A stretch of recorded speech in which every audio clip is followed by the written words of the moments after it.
கடைசியாக மேடையிலே தலைவர்கள் அனைவரும் சுடர் ஏந்தினார்கள். என்ன சுடர்? ஜனநாயக சுடர். ஜனநாயக சுடர்.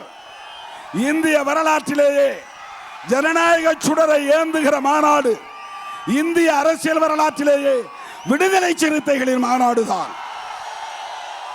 20 தலைவர்கள் ஓரணியில் திரண்டு கைகோர்த்து நிற்காமல் ஜனநாயக சுடரை ஏந்தி நின்றோம்.